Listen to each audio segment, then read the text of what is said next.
আসসালামু আলাইকুম। শুভ সকাল। সবাই কেমন আছেন? আশা করি আল্লাহর রহমতে সবাই সুস্থ আছেন, ভালো আছেন। আজকে যাব খাল দেখার জন্য। মালয়েশিয়া খাল কেমন বা দেখতে কেমন সেটা আজকে আমার ভিডিওর মাধ্যমে আপনারা জানাবো। আপনারা আমার পাশে থাকেন। এই যে রাস্তার পাশে মালয়েশিয়া কত সুন্দর করে দোকানে বিক্রি করে। আর মালয়েশিয়া রাস্তার পাশে যে দোকানগুলো আছে এগুলো কিন্তু সবসময় কম রেটে পাওয়া যায়। আপনি মার্কেটের থেকে 2 থেকে 3 টাকা যে কোনো জিনিস আপনি কম রেটে পাবেন। আর আমি বর্তমানে যে জায়গাটা আছে এটা হলো মালয়েশিয়া কেএলসিসি। কেএলসিসির পাশে। এখান থেকে যদি আমি হেঁটে যাই কেএলসিসি যেতে আমার 2 থেকে 3 মিনিট লাগবে। মালয়েশিয়া মানে রাস্তাগুলো দেখতে অনেক সুন্দর। আর মালয়েশিয়া রাস্তার পাশে কিন্তু কোনো ময়লা না দেখতেছেন, কারণ মালয়েশিয়া রাস্তার পাশে আপনার সবসময় তারা পরিষ্কার রাখে।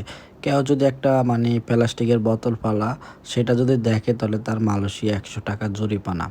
মানে দেখে বলতে এগুলা দেখাশোনা করার জন্য একটা লোক থাকে। যদি তার সামনে পড়েন তাহলে মালয়েশিয়া 100 টাকা জরিমানা হবে। আপনি যত বড় যে কোনো কিছু হোক এটা দেখবে না, তারা আপনার জরিমানা দিয়ে যেতে হবে, এটা মালয়েশিয়ার নিয়ম। এই জন্য মালয়েশিয়ার রাস্তাঘাট কিন্তু কোনো ময়লা নেই, মানে সবসময় পরিষ্কার থাকে।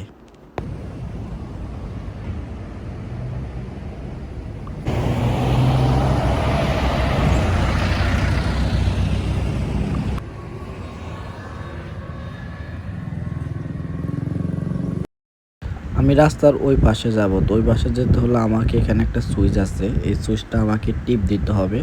এই সুইচটা যদি আমি টিপ দিই রাস্তা আপনার 10 সেকেন্ডের জন্য বন্ধ হয়ে যাবে, কারণ 10 সেকেন্ড এখানে কোনো গাড়ি চলাচল করবে না। এটা আপনার যাওয়ার জন্য একটা, যে আমার টাইম দিয়ে দিচ্ছে অলরেডি, যেখানে একটা লাল ডাক উঠলে রয়েছে ওটা কিন্তু আমার 10 সেকেন্ড টাইম আছে ওখানে, হয়তো ভিডিওতে দেখা যায় না। কারণ আপনার মালয়েশিয়ার যে কোনো রাস্তা যদি আমার মানে বেরোতে হয়, মানে ওই জায়গাতে ওই জায়গায় যাবো, তাহলে কিন্তু আমার একটা সুইচ টিপ দিতে হবে। আর যদি আমি সুইচ টিপ না দিয়ে রাস্তা পার হতে যাই তাহলে পরবর্তীতে বড় অ্যাক্সিডেন্ট হতে পারেন, কারণ মালয়েশিয়া গাড়ি কিন্তু প্রচুর স্পিডে চলে। মানে যদি আপনি একবার অ্যাক্সিডেন্ট হন বাঁচার কোনো উপায় নেই। তো মালয়েশিয়া যারা আছেন অবশ্যই রাস্তা পার হওয়ার কালে কিন্তু দেখবেন রাস্তার যে কোনো আপনি পিলারের সামনে একটা লাল বাটন থাকুক, ওটা সবসময় আপনি টিপ দিলে আপনি 10 সেকেন্ডের জন্য গাড়ি চলাচল বন্ধ হয়ে যাবে।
এটা হলো মালয়েশিয়ার খাল।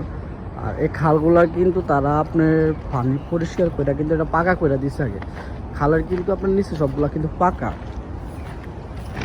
আর এটা কিন্তু পানি ফুল হয় না। আর মালয়েশিয়া একটা সমস্যা হলো যদি একটু হালকা বৃষ্টি হয়, মানে বৃষ্টি বলতে 4-5 ঘন্টা একসাথে হয়, তখন কিন্তু এটা বন্যা হয়ে যায়, মানে পুরো বাসা বাড়ির ভিতরে পানি ঢুকে যায়। আপনারা হয়তো টিভিতে দেখবেন, আর যখন খবর দেখা এটাতে দেখা যায়। এই যে এটা হলো জঙ্গল, দেখেন এখানে কিন্তু আগে কেউ আসতো না, এটা আগে ছিল প্রচুর জঙ্গল। আর ওই দিকে ওটা হলো আমার বাসায়, যে দেখা যাচ্ছে বিল্ডিংটা ওটা হলো আমার বাসায়। এখানে কেউ আসতো না, এখন এটারে মানে জঙ্গলগুলো কেটে এখানে একটা রাস্তা তৈরি করছে। আমি আগে অন্য জায়গা দিয়ে যেতাম, কিন্তু এখন এখান দিয়ে যাই বলতে এখানে যদি আমার শর্টকাট হয়, এখান দিয়ে যাইতে আমার তাড়াতাড়ি হয় বাসা যাইতে। আমি কাজ শেষ করে যদি আসি মাঝে মাঝে এখান দিয়ে যাই। আর বেশিরভাগ যদি আমি এখান দিয়ে রাত্রে আসি, রাত্রে আমি অনেক বড় বড় সাপ দেখতে পাই, কারণ ভয় পাইলেও আর কি করব, মানে করার কিচ্ছু নেই। তো এই মালয়েশিয়া কিন্তু সাপগুলো কিন্তু অনেক খারাপ। আপনি যদি একটা কামড় দেয়, মানে একটা যদি কামড় দেয় আপনার বাঁচার কোনো উপায় নেই। তাই মালয়েশিয়ার সাভার থেকে কিন্তু মালয়েশিয়ার লোকেরা সবসময় দূরে থাকে। আর এটা প্রতি সপ্তাহে কিন্তু এখানে আসে একটা ওষুধ মারে, এই জন্য সাপ এখন এত বেশি না, আগে অনেক বেশি ছিল। যে খাল, মানে খালটা আপনার অনেক পরিষ্কার, মানে তারা আপনার মালয়েশিয়ার সরকার, মানে তারা খাল পরিষ্কার রাখে কেন, মানে এটা নিয়ম রাখে বলতে আপনার মালয়েশিয়া কিন্তু 4-5 ঘন্টা বৃষ্টি হলে বাসা বাড়ি পানি ঢুকে, আপনার যত উঁচ জায়গা হোক না কেন 5 ঘন্টা যদি একটা না বৃষ্টি হয় একটু ভালো করে জোরে, তখন কিন্তু আপনার বাসা বাড়িতে পানি ঢুকে যায়। এই জন্য তারা কিন্তু খালটা এগুলো সবসময় পরিষ্কার রাখে, প্রতি মাসে পুরো একটা চেক দিবে। এই যে দেখেন তাদের খালের কিন্তু নিচগুলো কিন্তু পাকা, এটা সাইডগুলোও পাকা, আর খালটা কিন্তু বিশাল বড় দেখছেন উচ্চা, কিন্তু পানি নাই, পানি কম। আর পানি এই যে কম আসতে আছে, এই যে এটার সাথে আবার এটা এই খালের সাথে জয়েন করা। আর এখানে তো প্রচুর সাপ আছে, এই যে এখানে কিন্তু প্রচুর সাপ। এখন সাপ দেখা যায় না কারণ এখন দিন, আপনার রাত্রে 8টা থেকে 9টার দিকে কিন্তু আসলে এখানে প্রচুর সাপ দেখা যায়। আর মালয়েশিয়ার সাপ, হাই রে আল্লাহ, এত বড় বড় সাপ, মানে আমার থেকে বড় হবে সাপ। আর এটা হলো বড় খালিতে, এই খালের সাথে আপনার কালেকশন আছে, বড় নদী আছে, ওই নদীর সাথে দেখেন মালয়েশিয়ার খালগুলোর ভিতরে কিন্তু পাকা করে দিচ্ছে, মানে কোনো মাটির জিনিস নেই। আর এখানে কিন্তু এমন সিস্টেম করে দিচ্ছে আপনার মাছ ধরা যাবে, মানে আপনি এখানে খালে বসে আপনি মাছ ধরা দিয়েছে, অনেক লোক এখানে মাছ ধরা, আজকে হয়তো আসেন লোকজন, এখানে কিন্তু মাঝে মাঝে লোকজন বসে মাছ ধরে।